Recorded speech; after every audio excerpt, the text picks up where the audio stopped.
take a look at one of the most elusive and fascinating processes in the art of theater: stage lighting. Lighting for a play production is challenging and will have a remarkably dramatic effect on the appearance of a play. In many respects, the stage lights function best when the audience is unaware of them. When the stage lights are functioning at their peak, they will have a subconscious effect on the audience. It is usually when something goes wrong with the lights that the audience even becomes aware of them. In this unit, we will consider the theories and practices of stage lighting and see how the lighting designer can influence the overall effect that the dramatic action of the play has on an audience.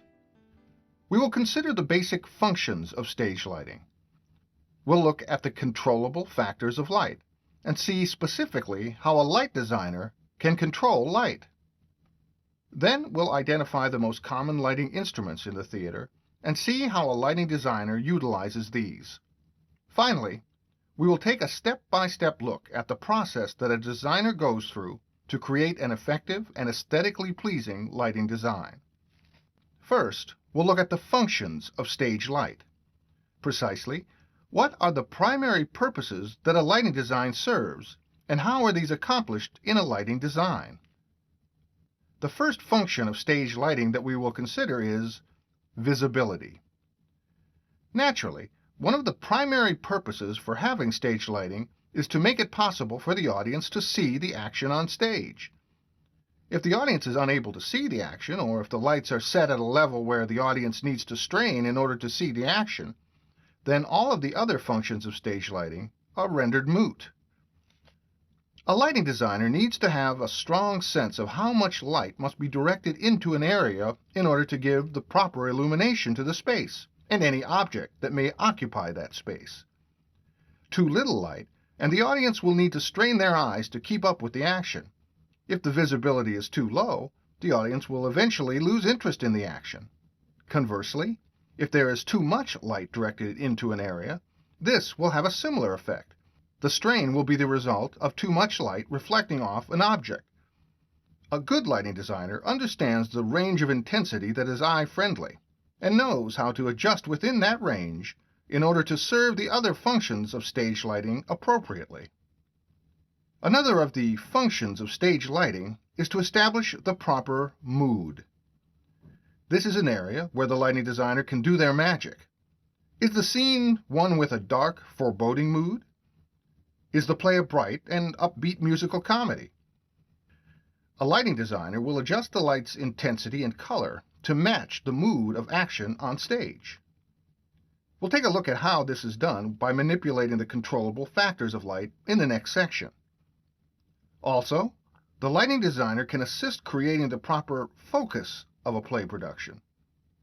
When we discuss the art of stage direction, we will see how the stage director stages a play in such a way that the audience's attention will shift from one point of focus to another on the stage.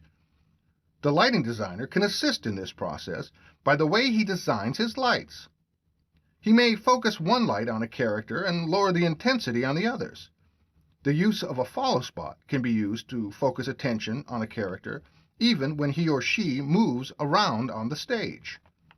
Besides creating proper visibility, establishing the appropriate mood, and assisting in creating the proper focus, an additional function of stage lighting is referred to as composition. The stage director's task in a proscenium arch production is to create a series of stage pictures.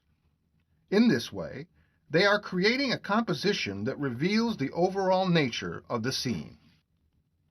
The angle from which the lights are directed into the stage picture will affect the overall composition of the image. Composition relates to the proper distribution of light and shadow in a lighting design. How the lights are arranged will affect the composition. And finally, stage lights may also function as special effects. Say you are trying to create the illusion of a thunderstorm on stage. You may use the controllable factors of light to strobe the lights. This will create the illusion of a lightning flash. You may also employ what is referred to as a chase effect to further the illusion of the lightning strikes at different locations in the sky. We will take a look at how you can create the special effect that was used to create the bat signal. This was done by using a lighting device known as a gobo. Also, laser light effects have become very popular in recent years.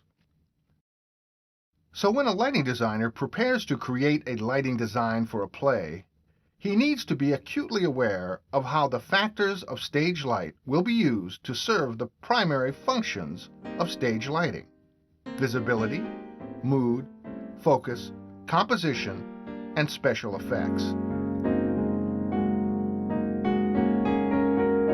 In the next section, we will take a look at the controllable factors of light. What factors of light can a designer control?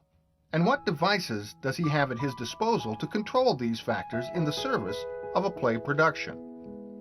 For now, go to your task for this section, and when we return, we'll continue our look at the art of stage lighting.